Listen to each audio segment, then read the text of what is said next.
Welcome back, film bugs, to another exciting journey into the world of film and entertainment.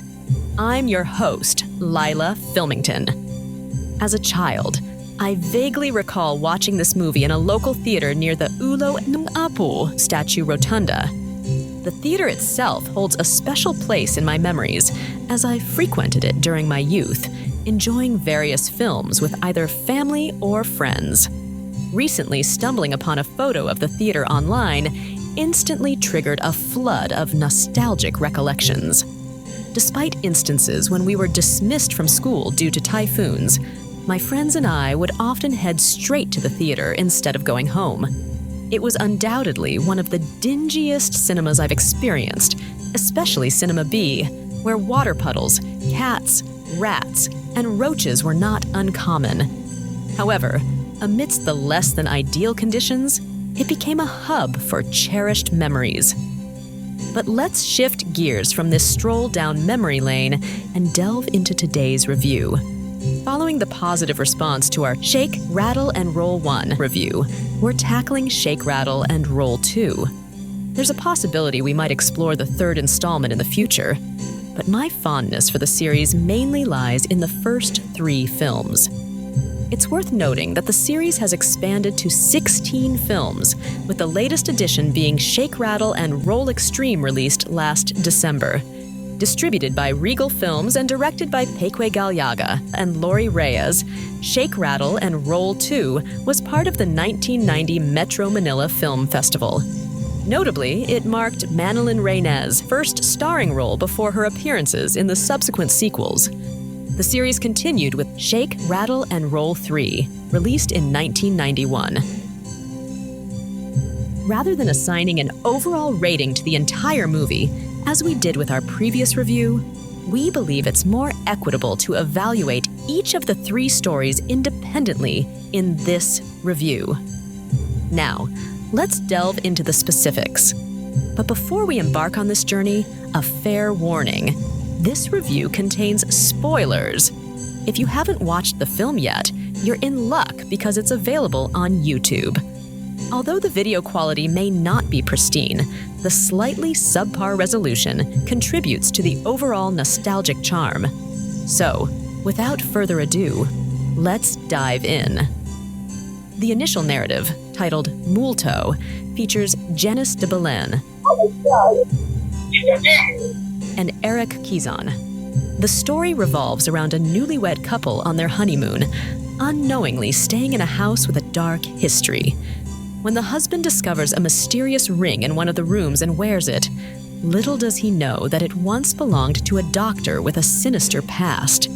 Cue the eerie possession. No, it's not the one ring from Lord of the Rings, but it becomes his nonetheless. The ring's previous owner, an evil and morally repugnant doctor, committed heinous acts, including impregnating and murdering his own niece. Now, the husband is possessed by the vengeful spirit of this malevolent doctor, with intentions to harm his own wife. This narrative exudes a chilling ambience. It taps into the unsettling concept of someone close to you, your husband, turning against you. In terms of the scare factor, it secures the second spot among the 3 stories. While the premise may not be entirely groundbreaking, the decent acting by both Janice de Belen and Eric Kizan elevates the experience. I'm assigning this story a rating of 7 out of 10. Now let's venture into the next narrative titled Kulam. In this whimsical and eccentric tale, we encounter Bogart, portrayed by the uproariously funny Joey Marquez, a modest yet physically challenged patient nursing a secret admiration for the brash yet oddly endearing Dr. Calvario, played by Daisy Romualdez, during his checkup sessions. Despite his self-proclaimed ladies' man status, Bogart is entangled in a side affair with the charming and youthful nurse, Melanie, portrayed by Sylvia Sanchez. When his shenanigans come to light, pandemonium ensues. Literally. Undead beings rise.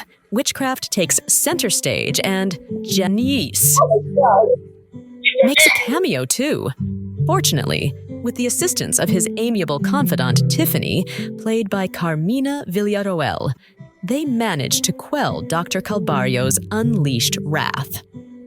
While I consider this narrative the least compelling among the three, it still offers an entertaining experience, leaning more towards comedic elements. The most amusing and memorable scene, in my opinion, unfolds when Tiffany inadvertently sends Bogart tumbling down the stairs while attempting to help him escape the hospital.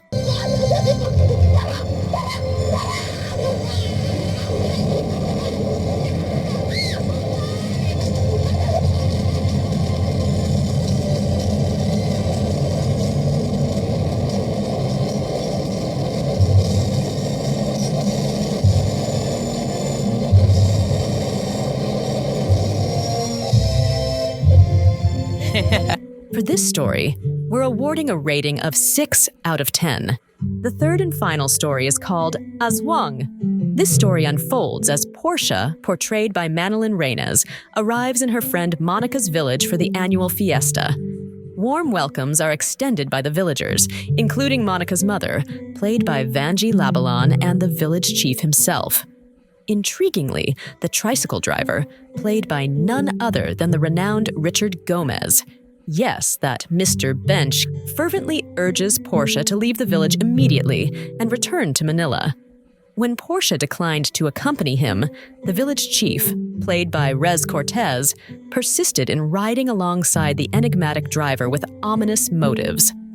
As Portia spends time in the village, she begins to notice peculiarities, such as the locals' penchant for consuming raw meat. A particularly unsettling incident involves a child almost biting her simply for suggesting that his food be cooked a bit more. One night, Portia discovers the tricycle driver she met earlier in the movie, confined in a cage, pleading for her to leave and release him. However, Monica and her mother intervene, labeling him as a deranged individual who should be handed over to the authorities. Growing increasingly concerned, Portia's fears escalate when Monica offers her a calming tea, slipping something into her glass.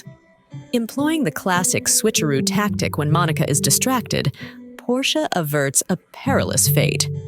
Fortunately, she has a couple of friends, played by Aljon Jimenez and Anjo Iliana, which includes her sweetheart, Jimenez, camping just outside the village, preventing her from becoming the main course at the village feast. And don't forget the Lord. This installment stands out as the most spine-chilling among the three narratives. Imagine being invited to a feast only to realize later that you are the intended feast. Manilyn Reynes delivers a stellar performance, solidifying her status as the horror queen of the time, given her numerous appearances in horror films, including a notable presence in this series. For Aswang, I'm awarding a well-deserved 9 out of 10. With that impressive score, we've earned the exclusive opportunity to chat with one of the youngsters from that quirky village. Let's welcome our pint-sized powerhouse, Lil Jimmy, all set and raring to go. Jimmy, over to you, and that creepy-ass kid, take it away. Thank you. And we're here today to interview one of the creepy-ass village kids. Hey there, young man. What you eating there, buddy? We were hoping that you can chat with us for a little bit. Wait a minute.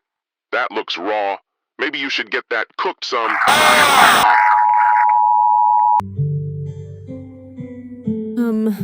Oh boy. That didn't turn out well.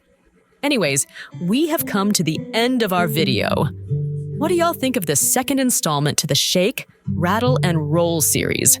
Please let us know down in the comments section. Thank you for lending us your time to view this review. All the clips used in this video are purely for review and education purposes. Please support the creators and Regal Films by buying or streaming this movie.